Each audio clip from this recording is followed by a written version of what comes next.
Hello friends, ഇന്ന് നമ്മൾ തയ്യാറാക്കാൻ പോകുന്നത് ഒരു ബ്രേക്ക്ഫാസ്റ്റ് ആണ്. നമ്മൾ സാധാരണ വീടുകളിലൊക്കെ അപ്പവും ദോശയൊക്കെ തയ്യാറാക്കാറുണ്ട്.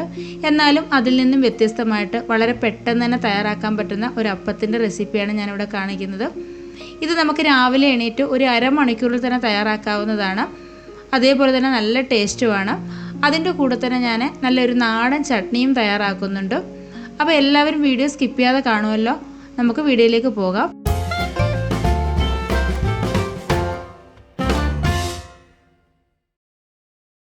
നമ്മൾ ഈ അപ്പം തയ്യാറാക്കുന്നത് ഗോതമ്പ് പൊടി വെച്ചിട്ടാണ്.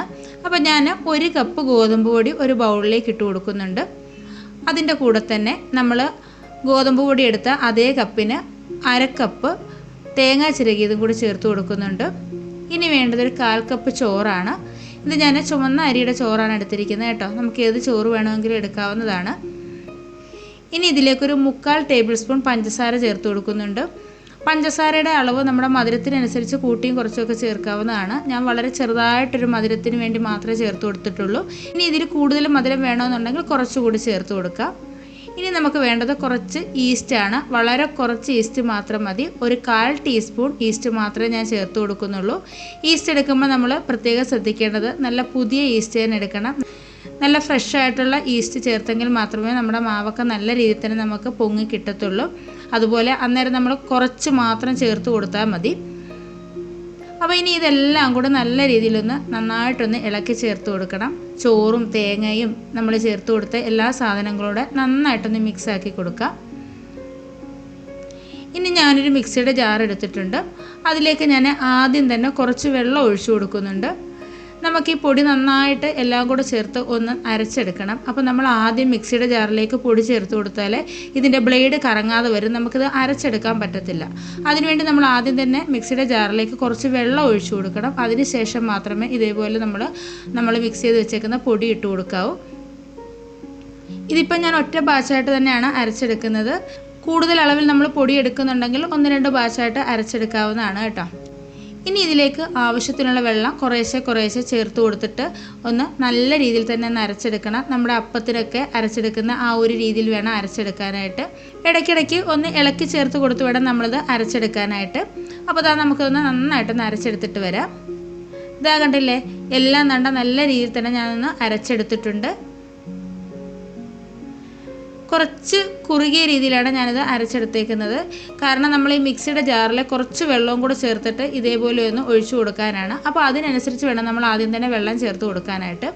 ഇനി ഇതൊന്ന് നന്നായിട്ടൊന്ന് ഇളക്കി ചേർത്ത് കൊടുക്കണം. നന്നായിട്ട് ഇളക്കി ചേർത്ത് കൊടുക്കുമ്പോൾ ഇതിനകത്തിലേക്ക് എയർ ബബിൾസ് ഒക്കെ വന്നിട്ട് നമ്മുടെ മാവ് പെട്ടെന്ന് തന്നെ പൊങ്ങി വരും. അപ്പോൾ ഒരു 3-4 മിനിറ്റ് കൂടി ഞാൻ നന്നായിട്ടൊന്ന് ഇളക്കി ചേർത്ത് കൊടുത്തിട്ടുണ്ട്. ഇനി നമുക്കിത് അരമണിക്കൂർ ഒന്ന് റെസ്റ്റ് ചെയ്യാനായിട്ട് വെക്കാം. അപ്പോൾ ആ സമയം കൊണ്ട് നമുക്ക് നല്ലൊരു നാടൻ ചമ്മന്തി ഉണ്ടാക്കാം. അപ്പത്തിൻ്റെ കൂടെയും ദോശയുടെ കൂടെയൊക്കെ കഴിക്കാൻ നല്ലതാണ്. അതേപോലെ തന്നെ നമുക്ക് ചോറിൻ്റെ കൂടെയും കഴിക്കാവുന്നതാണ്.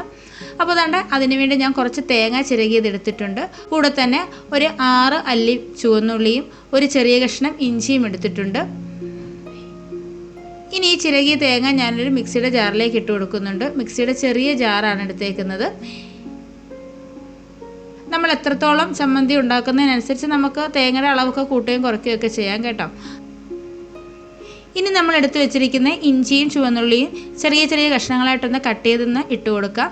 കാരണം നമ്മൾ ഈ തേങ്ങ നല്ലതുപോലെ അരച്ചെടുക്കുന്നില്ല, തേങ്ങ ഒന്ന് ഒതുക്കിയെടുക്കുകയേ ചെയ്യുന്നുള്ളൂ. അപ്പോൾ ഇഞ്ചിയും ചുവന്നുള്ളിയൊക്കെ അരയാതെ കിടക്കും. അതുകൊണ്ട് നമുക്കതൊരു ചെറിയ കഷ്ണങ്ങളായിട്ട് കട്ട് ചെയ്തിടാം.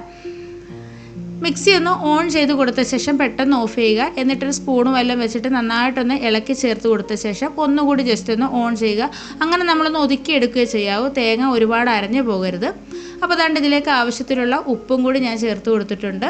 ഇനി നമുക്ക് ഉപ്പ് വേണമെന്നുണ്ടെങ്കിൽ പിന്നീട് ചേർത്ത് കൊടുക്കാവുന്നതാണ്. അതിൻ്റെ കൂടെ തന്നെ ഒരു 1/2 ടീസ്പൂൺ മുളക് പൊടിയും കൂടി ചേർക്കുന്നുണ്ട്. ഇനി ഇതെല്ലാം കൂടി ചേർത്ത് നന്നായിട്ടൊന്ന് ഒതുക്കിയെടുത്തിട്ട് വരാം. നമ്മൾ ജസ്റ്റ് ഒന്ന് കറക്കിയെടുത്തപ്പോൾ തന്നെ ഈ ഒരു രീതിയിൽ വരും. അപ്പോൾ ഇതുപോലൊരു സ്പൂൺ ഉപയോഗിച്ചിട്ട് നന്നായിട്ടൊന്ന് ഇളക്കി ചേർത്തിട്ട് ഒന്നുകൂടി ഒന്ന് അരച്ചെടുക്കുക. അങ്ങനെ ഒന്ന് ഒതുക്കിയെടുക്കുകയോ ചെയ്യാവൂ കേട്ടോ. അപ്പോൾ ഇത് കഴിഞ്ഞിട്ടില്ല, ഞാനൊന്ന് കാണിക്കാൻ വേണ്ടി എടുത്തതേ ഉള്ളൂ. അപ്പോൾ ഇതൊന്ന് ചെയ്തെടുത്തിട്ട് വരാം. ഇതാ കണ്ടില്ലേ, ഈ ഒരു രീതിയിൽ കിട്ടിയിട്ടുണ്ട്. ഇനി നമുക്കിതിനകത്ത് ചെറിയ ഒരു കാര്യം കൂടി ചെയ്യാറുണ്ട്. നമുക്കൊന്ന് കടുക് താളിക്കണം. അപ്പോഴാണ് ഇതിന് നല്ലൊരു ടേസ്റ്റ് കിട്ടുന്നത്. അപ്പോൾ അതിനുവേണ്ടി ഞാനൊരു പാൻ അടുപ്പത്ത് വെച്ചിട്ടുണ്ട്. അതിലേക്ക് ഞാൻ 1 ടീസ്പൂൺ വെളിച്ചെണ്ണയാണ് ചേർത്ത് കൊടുക്കുന്നത്. അപ്പോൾ എണ്ണയൊക്കെ ഒന്ന് ചൂടായിട്ട് വന്നപ്പോൾ അതിലേക്ക് കുറച്ച് കടുക് ഇട്ടിട്ടുണ്ട്. കടുകൊക്കെ നന്നായിട്ട് പൊട്ടി വന്നിട്ടുണ്ട്. ആ സമയം ഇതിലേക്ക് 2-3 വറ്റൽമുളക് ഇട്ട് നന്നായിട്ടൊന്ന് മൂപ്പിച്ചെടുക്കണം. ഇനി ഇതിലേക്ക് കുറച്ച് കറിവേപ്പിലയും കൂടി ഇട്ട് കൊടുക്കുന്നുണ്ട്. ഇനി നമ്മൾ നേരത്തെ തയ്യാറാക്കി വെച്ചിരിക്കുന്ന ചമ്മന്തി ഇതിലേക്ക് ഇട്ടിട്ട് നന്നായിട്ടൊന്ന് റോസ്റ്റ് ചെയ്തെടുക്കണം.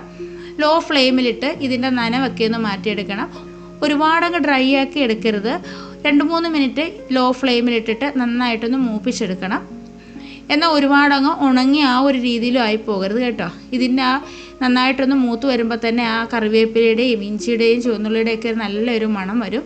നല്ല കൊതിപ്പിക്കുന്ന ഒരു മണമാണത്. അപ്പോൾ ആ ഒരു സമയം നമുക്ക് സ്റ്റൗ ഓഫ് ചെയ്യാവുന്നതാണ്. നമുക്ക് ഈ ചമ്മന്തി അപ്പത്തിൻ്റെ കൂടെയും അതുപോലെ തന്നെ ദോശയുടെയൊക്കെ കൂടെ കഴിക്കാൻ നല്ലതാണ്. ചോറിൻ്റെ കൂടെയും നമ്മുടെ സാധാരണ ചമ്മന്തി കഴിക്കുന്നത് പോലെ തന്നെ നമുക്ക് കഴിക്കാവുന്നതാണ് കേട്ടോ. നല്ല ടേസ്റ്റ് ആയിട്ടുള്ളൊരു ചമ്മന്തിയാണ്.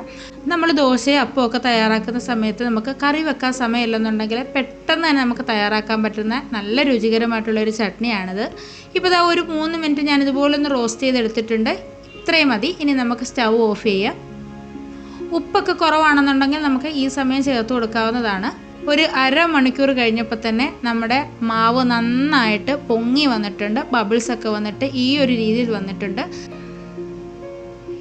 ഇനി ഇതിലേക്ക് നമ്മളിതുവരെ ഉപ്പൊന്നും ചേർത്ത് കൊടുത്തിട്ടില്ലായിരുന്നു. അപ്പോൾ ഞാൻ കുറച്ച് ഉപ്പൊന്ന് ചേർത്ത് കൊടുക്കുന്നുണ്ട്. അതും കൂടെ ചേർത്തിട്ട് ചെറുതായിട്ടൊന്ന് ഇളക്കി ചേർത്ത് കൊടുക്കുക. നമ്മൾ ഒരുപാടിട്ട് ഇളക്കരുത് കേട്ടോ. ഒരുപാട് നമ്മൾ ഇളക്കി ചേർത്ത് കൊടുത്താൽ ഈ ബബിൾസൊക്കെ അങ്ങ് പോകും. പിന്നെ നമ്മുടെ ആ അപ്പം ഉണ്ടാക്കി എടുക്കുമ്പോൾ നല്ല കറക്റ്റായിട്ട് നമുക്ക് കിട്ടത്തില്ല. അപ്പം ഉണ്ടാക്കാനായിട്ടുള്ള അപ്പച്ചട്ടി അടുപ്പത്ത് വെച്ചിട്ടുണ്ട്. അതിലേക്ക് ഞാൻ 1.5 തവി മാവ് ഒഴിക്കുന്നുണ്ട്.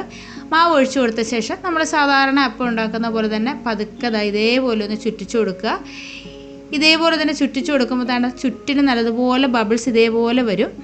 ഇതേപോലെ ചുറ്റിനും ബബിൾസ് വന്നു കഴിയുമ്പോൾ നമ്മൾ കുറച്ച് നേരം ഒന്ന് അടച്ചു വെച്ച് കൊടുക്കണം കേട്ടോ. ഞാനിതൊന്ന് തുറന്നിട്ടുണ്ട്. സൈഡൊക്കെ നല്ലതുപോലെ ഗോൾഡൻ കളറിൽ വന്ന് നന്നായിട്ട് മുരിഞ്ഞു വന്നിട്ടുണ്ട്. ഇനി ഇതുപോലെ സൈഡൊന്നും മുരിഞ്ഞ് വരണ്ടാന്നുണ്ടെങ്കിൽ കുറച്ച് നേരത്തെ നമുക്ക് തുറന്നിട്ട് എടുക്കാവുന്നതാണ് കേട്ടോ. വളരെ ടേസ്റ്റി ആയിട്ടുള്ള നല്ല ഹെൽത്തി ആയിട്ടുള്ളൊരു അപ്പമാണിത്. നമുക്ക് അരി അരച്ച് വെക്കുക അല്ലെങ്കിൽ അരിപ്പൊടി കുറുക്കി അങ്ങനെ ഉണ്ടാക്കി ഒന്നും ചെയ്യേണ്ട. പെട്ടെന്ന് തന്നെ നമുക്ക് തയ്യാറാക്കാൻ, രാവിലെ എണീറ്റ ഉടനെ തന്നെ നമുക്ക് പെട്ടെന്ന് തന്നെ തയ്യാറാക്കാൻ പറ്റുന്ന നല്ലൊരു ബ്രേക്ക്ഫാസ്റ്റാണ്. ഇനി നമ്മുടെ സാധാരണ ചട്ടിയിലാണ് ഇതുണ്ടാക്കി എടുക്കുന്നതെങ്കിൽ ഓരോ തവണയും മാവ് ഒഴിക്കുന്നതിന് മുമ്പായിട്ട് കുറച്ച് എണ്ണയൊന്ന് തടകിയ ശേഷം അതൊന്ന് തുടച്ച് മാറ്റിയ ശേഷം വേണം നമ്മൾ ഇതിലേക്ക് മാവ് ഒഴിച്ചു കൊടുക്കാൻ. അപ്പോൾ നന്നായിട്ട് ഇതുപോലെ ബബിൾസ് വീഴുകയും അപ്പം നല്ല രീതിയിൽ കിട്ടുകയും ചെയ്യും കേട്ടോ. അപ്പോൾ അതാണ്ട് അടുത്തത് ഞാൻ ഇതുപോലെ ഒന്ന് കോരി ഒഴിച്ച് കൊടുത്തിട്ടുണ്ട്. ഇത് നമുക്ക് കുറച്ച് നേരം ഒന്ന് അടച്ചു വെച്ച് കൊടുക്കാം. അപ്പം ഞാൻ ഇതിന് മുമ്പ് അരിപ്പൊടി വെച്ചിട്ട് തേങ്ങയും ചോറും ഒന്നും ചേർക്കാതെ തന്നെ വളരെ പെട്ടെന്ന് തന്നെ തയ്യാറാക്കാൻ പറ്റുന്ന ഒരു അപ്പത്തിൻ്റെ റെസിപ്പി ഇട്ടിട്ടുണ്ട്. അപ്പോൾ അത് കാണാത്തവരൊന്ന് കണ്ടു നോക്കുക. അതിൻ്റെ ലിങ്ക് ഞാൻ ഡിസ്ക്രിപ്ഷൻ ബോക്സിൽ കൊടുത്തേക്കാം. അപ്പോൾ ഇതാ കണ്ടല്ലേ, നമ്മുടെ അടുത്ത അപ്പവും ഇതേപോലെ തന്നെ നല്ല സൂപ്പറായിട്ട് വന്നിട്ടുണ്ട്. അപ്പോൾ ഇതേപോലെ തന്നെ നമുക്ക് ബാക്കിയുള്ളതെല്ലാം വളരെ പെട്ടെന്ന് തന്നെ ചെയ്തെടുക്കാം. അപ്പോൾ ഇതാ കണ്ടല്ലേ, നല്ല സൂപ്പർ ടേസ്റ്റിലുള്ള നമ്മുടെ പാലപ്പം റെഡി ആയിട്ടുണ്ട്. തലേ ദിവസം മാവ് അരച്ചു വെക്കുകയോ കുതിർക്കുകയോ കപ്പ് കാച്ചുകയോ അങ്ങനെ ഒന്നും ചെയ്യേണ്ട ആവശ്യമില്ല. പെട്ടെന്ന് തന്നെ നമുക്ക് രാവിലെ തയ്യാറാക്കാവുന്നതാണ്. നല്ല ക്രിസ്പി ആയിട്ടാണ് സൈഡൊക്കെ വന്നേക്കുന്നത്. ഇതിൻ്റെ ചൂടൊക്കെ ആറി വരുമ്പോൾ സൈഡൊക്കെ നല്ല സോഫ്റ്റായിട്ട് വരും കേട്ടോ.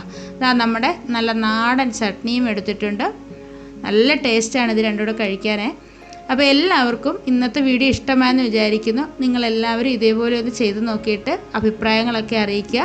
വീഡിയോ ഇഷ്ടമായിട്ടുണ്ടെങ്കിൽ ലൈക്ക് ചെയ്യാനും ഷെയർ ചെയ്യാനും കമൻറ്റ് ചെയ്യാനും അതേപോലെ തന്നെ നമ്മുടെ ചാനൽ സബ്സ്ക്രൈബ് ചെയ്യാതെ ആരെങ്കിലും കാണുന്നുണ്ടെങ്കിൽ ഒന്ന് സബ്സ്ക്രൈബ് ചെയ്ത് സപ്പോർട്ട് ചെയ്യാനും മറക്കരുത്. അപ്പോൾ നമുക്ക് അടുത്തൊരു വീഡിയോയുമായിട്ട് പെട്ടെന്ന് തന്നെ കാണാം. അതുവരേക്കും ബൈ. Thank you.